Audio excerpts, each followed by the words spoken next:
ल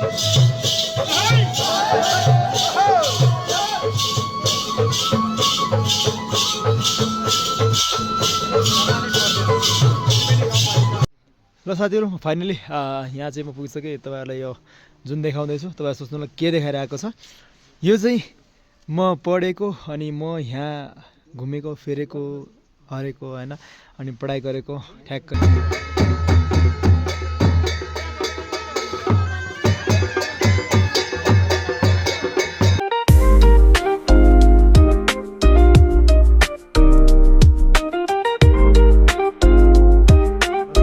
यो चाहिँ यस्तो ठाउँ हो जो माथि तपाईले देखिरहनु भएको छ। यति अग्लो ठाउँ छ, यहाँबाट अग्लो ठाउँ छ जहाँबाट सिस्ने हिमाल भइगयो लगायत जस्तै माउन्ट एभरेस्ट धेरै कुराहरु देखिन्छ।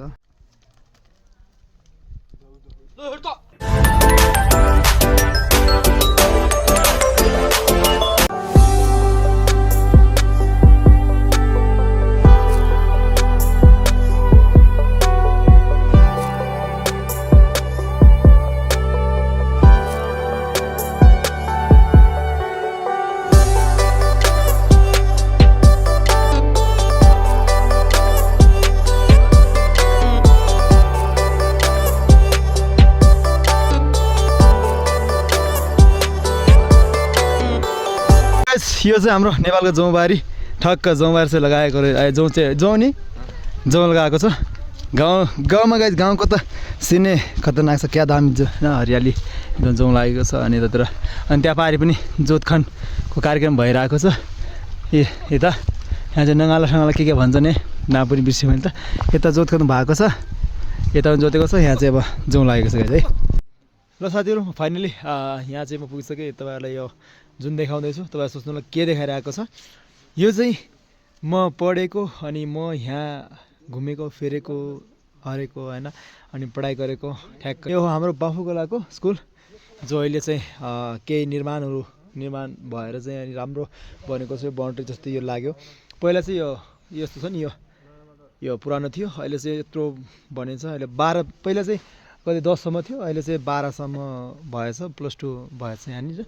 राम्रो बनेको छ। अनि यसलाई चाहिँ डाउन गरेर अनि यो चाहिँ अग्लो नै छ। यो पहिला अग्लो थियो, यताको चाहिँ यता परसम्म दामी बनेको छ।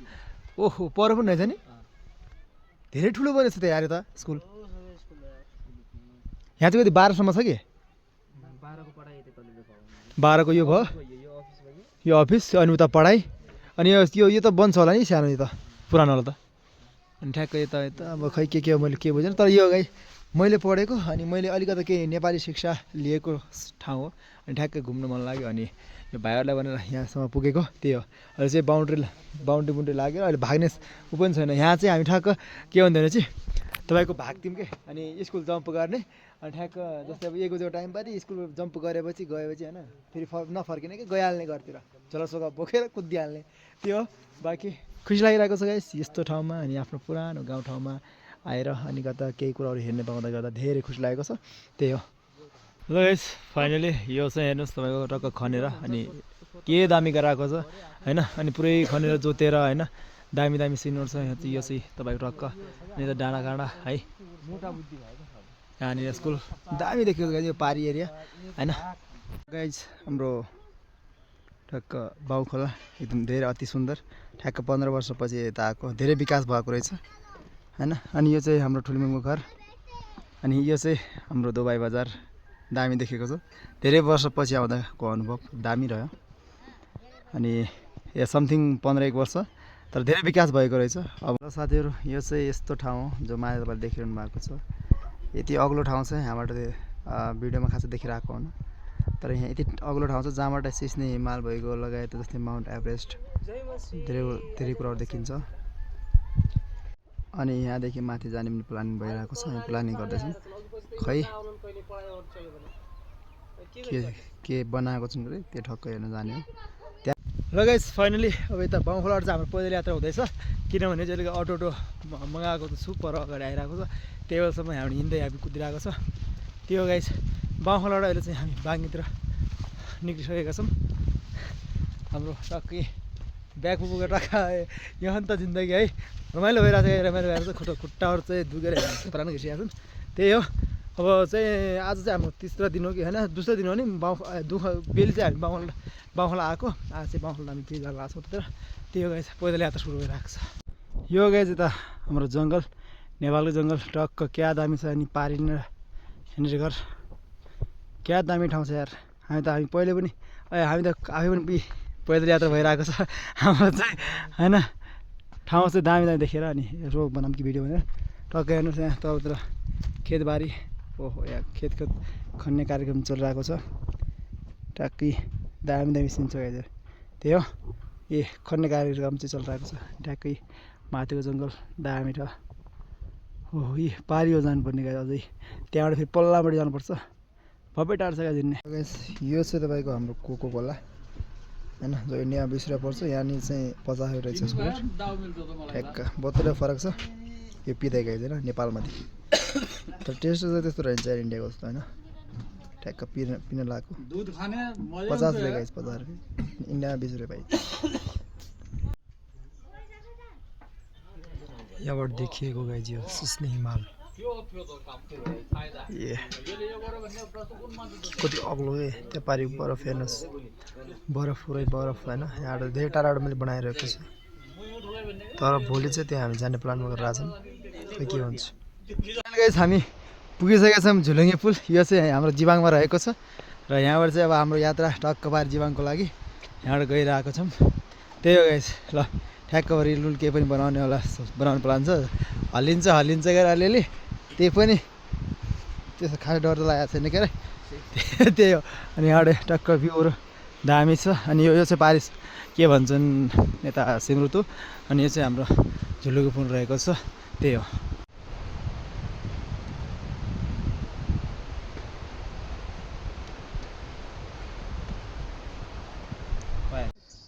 ल गाइस फाइनली आइपुग्यो जिबाङको साइडमा यी तल छ गाइस यो सिमरुतु त्यहाँबाट भैँस कि यहाँ आइयो गाइस हिँड्दै बिजा जङ्गल देखिरहेको छ त्यहाँ चाहिँ यस्तो लागिरहेको छ कि सर्टकट होला तर लामो अनि यहाँ बिचमा चाहिँ हेर्नुहोस् बजारदेखिमा मानेर चाहिँ एउटा रोड छ नि त्यहाँबाट गाइस त्यो साइड सब आएको होइन अझै माथि खोइ कता माथि डाँडातिर छ यार हालत खराब हो गाइस यो जिबाङको डाँडामा हिँड्दै गर्दा बोल्ने आँटै छैन है बाल टोलेर त हिँडिरहेको छ मजा लड्दै रहेको छ यार है तोरीबारी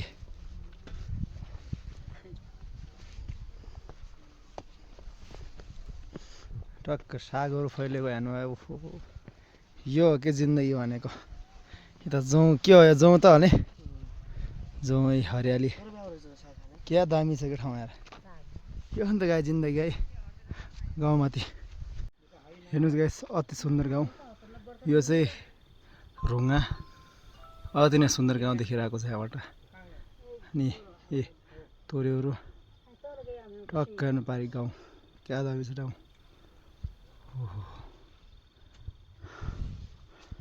शीतल त गाइस हिँड्ने काम जारी छ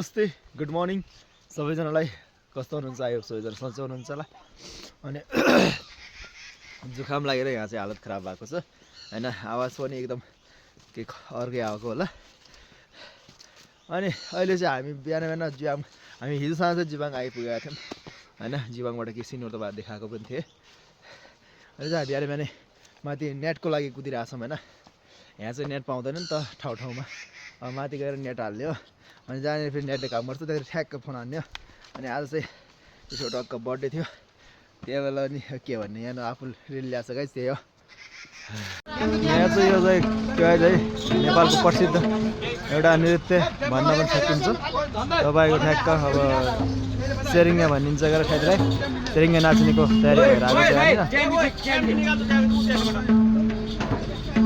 तयारी हुँदै गयो है नाच्दाखेरि चाहिँ म तपाईँलाई ठ्याक्क हालिदिनु छु